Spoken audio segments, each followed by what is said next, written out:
Fellow Ghanaians, good evening. 9 days ago, I came to your homes and requested you to make great sacrifices to save lives and to protect our motherland. I announced the imposition of strict restrictions to movement and asked the residents of the Greater Accra metropolitan area and Kasoa and the Greater Kumasi metropolitan area and its contiguous districts to stay at home for 2 weeks in order to give us the opportunity to stave off this pandemic. As a result, residents of these two areas had to make significant adjustments to our way of life, with the ultimate goal being to protect permanently our continued existence on this land. They heeded the call, and they have proven so far to each other and indeed to the entire world that being a Ghanaian means we look out for each other. Yes, there are a few who continue to find ways to be recalcitrant, but the greater majority have complied and have done so with calm and dignity. Tonight, I say thank you to each and every one of you, law-abiding citizens. Let me thank in particular all our frontline actors who continue to put their lives on the line to help ensure that we defeat the virus.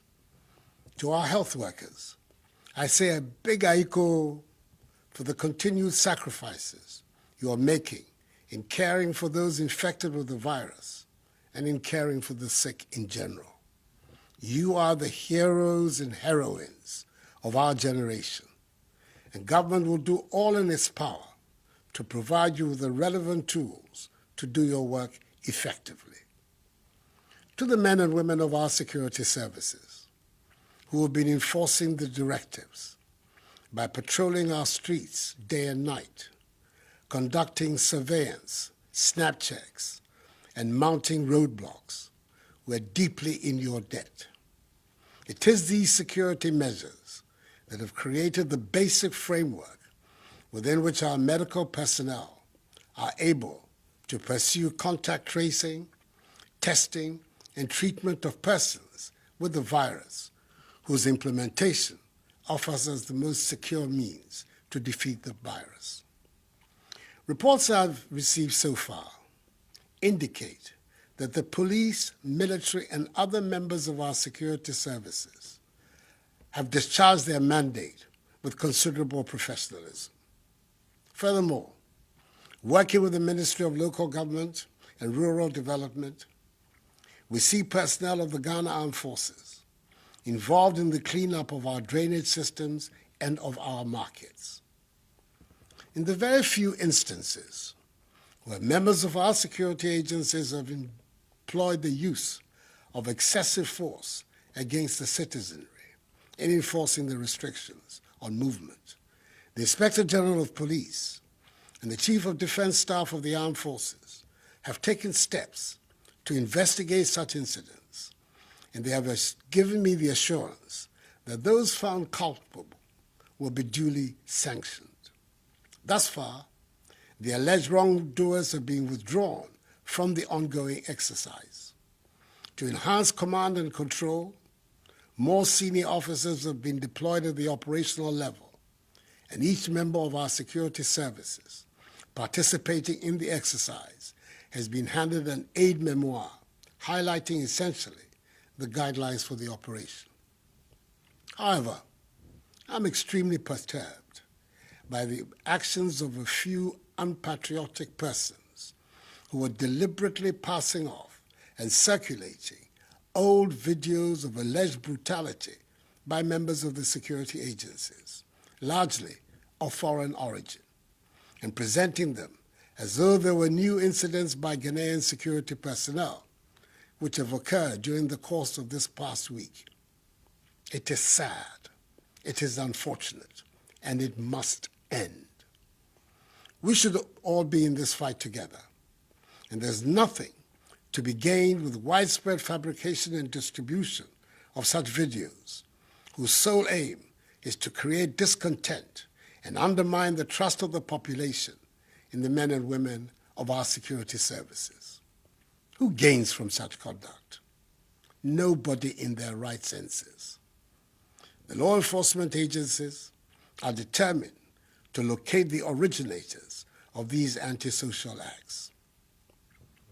Fellow Ghanaians, as I've said before, all that government is doing is intended to achieve 5 key objectives: limit and stop the importation of the virus, contain its spread, provide adequate care for the sick, limit the impact of the virus on social and economic life, and inspire the expansion of our domestic capability and deepen our self-reliance.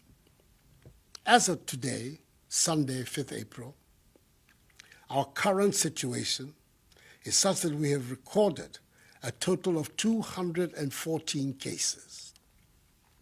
The Greater Accra region has 189 cases, followed by the Ashanti region with 12, Northern region 10, Upper West region 1, Eastern region 1, and Upper East region 1. The 10 from the Northern region are the West African nationals who entered our country illegally after the closure of the borders. In total, 3 persons have fully recovered from the disease, 49 persons have been discharged from treatment facilities and are being managed from home, and the remaining 155 are responding to treatment. 2 persons are moderately ill, and 5 persons, as I said before, have lost their lives. Of the 1,030 travelers who were mandatorily quarantined and tested on their arrival in Ghana on the 21st and 22nd of March, 79 were initially found to be positive, and appropriate arrangements were made for their isolation and treatment. Subsequently, after 12 further days of quarantine, 26 other persons were found to be positive as a result of their second test, bringing the total number of those found to be positive to 105, all of whom have been isolated for treatment. Of the remaining 925 persons who have undergone 2 tests and found to be negative, 804 have been released from quarantine to join their families. The remaining 121 are, as I speak, in the process of being released. I want to thank all of them and their families and loved ones for their understanding and cooperation with the stringent procedures the government was forced to deploy in the public interest. Efforts also at contact tracing have been ramped up over the course of the past week. Indeed, for every confirmed case of COVID-19, all the contacts have been listed, monitored, and tracked. Additionally, in the home or place of work of a confirmed case, all persons, be they at home or at work, have been tested, whether they had symptoms or not. Within the locality or neighborhood of a confirmed case, the opportunity is also being provided for persons to undergo voluntary testing to ascertain the extent of community spread. We are thus about to enter a critical phase of our fight in the coming week, as the Ghana Health Service is due to receive the results of some 15,384 out of 19,276 persons who have been reached through contact tracing. It is the results of these tests that will determine our future course of action. Government's policy and measures will continue to be driven by the science in this matter. The Ghana Academy of Arts and Sciences and the Center for Scientific and Industrial Research, CSIR, are now partnering government in the struggle. I met with their representatives on Friday and arrange with them a mechanism for the realization of this partnership. The nation and I appreciate their involvement. So in the course of the coming week, a determination will be made as to whether or not to extend the duration of the 2-week restriction on movement and the implementation or otherwise of any more enhanced measures to deal with the virus. I have, however, by executive instrument, extended the closure of our borders for 2 more weeks until further notice. The data tells us that the overwhelming majority of confirmed cases came from travelers or from people who have come into contact with travelers. Fellow Ghanaians, tonight I stand before you to ask for your continued patience, support, vigilance, and adherence to the measures. Let each one of us play his or her part to enhance our collective efforts at containing the spread of the virus, which will enable us to hasten the lifting of these restrictions and returning the nation to normalcy. I was encouraged by the appreciation of government's handling of the pandemic and the offer of support by the leadership of the major political parties in the country when I met with them on Friday. I applaud Parliament's decision to call off its planned recess and be on standby to aid in the fight against the virus. I thank staff of the University of Ghana's Noguchi Memorial Institute for Medical Research, the Kwame Nkrumah University of Science and Technology's Kumasi Center for Collaborative Research, and the National Public Health Reference Laboratory of the Kolebu Teaching Hospital for the solid work they are doing for Mother Ghana. I'm very grateful to the individuals and institutions who have responded to my appeal for donations to be made into the COVID-19 National Trust Fund, which has been established to complement government's fight against the virus and to assist in the welfare of the needy and the vulnerable. A total amount of some 8,750,000 cedi, which includes 600,000 United States dollars, have been received so far for this purpose. I'm happy that so many appointees of my government have also followed my example by donating their salaries to the fund. We are in difficult times, and that is why I directed the Minister for Finance to send to Parliament the Coronavirus Alleviation Program, whose objective is to protect households and livelihoods, support micro, small, and medium-sized businesses, minimize job losses, and source additional funding for promotion of industries to shore up and expand industrial output for domestic consumption and exports. Through this program, the Ministries of Gender, Children and Social Protection, and Local Government and Rural Development, and the National Disaster Management Organization, NADMO, working with MMDCEs and the faith-based organizations, have begun to provide food for up to 400,000 individuals and homes in the affected areas of the restrictions. This began in Accra today and will begin in Kumasi tomorrow. It will come in the form of dry food packages and hot meals, and will be delivered to vulnerable communities in Accra, Tema, Kumasi, and Kasua. Again, the Ghana Water Company Limited and the Electricity Company of Ghana have been directed to ensure the stable supply of water and electricity during this period. In addition, there will be no disconnection of supply. Furthermore, government will absorb the water bills for all Ghanaians for the next 3 months, i.e. April, May, and June. All water tankers, publicly and privately owned, are also going to be mobilized to ensure the supply of water to all vulnerable communities.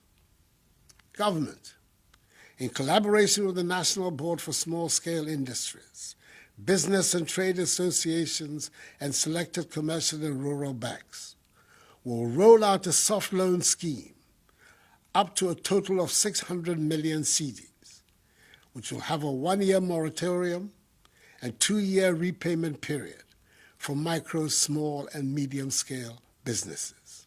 Fellow Ghanaians, it is vital that we protect the lives of our frontline health workers who are risking their lives every day to battle this virus. That is why government is placing a high priority on the procurement of personal protective equipment for them. Thus far, 350,000 masks, 558,650 examination gloves, 1,000 reusable goggles, 20,000 coveralls, 7,000 N95 respirators, 500 waterproof gumboots, 2,000 reusable face shields, 2,000 gallons of hand sanitizers, 10,100 milliliter pieces of hand sanitizers, and 500 shoe covers have been sent to the regional health directorates for onward distribution to the district health directorates for use by our health workers in all the districts. Then the Minister for Health is ensuring that they reach the health workers. This notwithstanding, government is aware that more needs to be done, especially in the face of the global shortage of PPEs. It is for this reason the government is actively engaged with local manufacturing companies to assist them in the domestic production of PPEs, and I'm encouraged by the response from the Ghanaian private sector. Domestic production of face masks, head covers, surgical scrubs, and gowns will commence from Tuesday. For example, 3,600,000 face masks will be produced domestically with an output of 150,000 per day.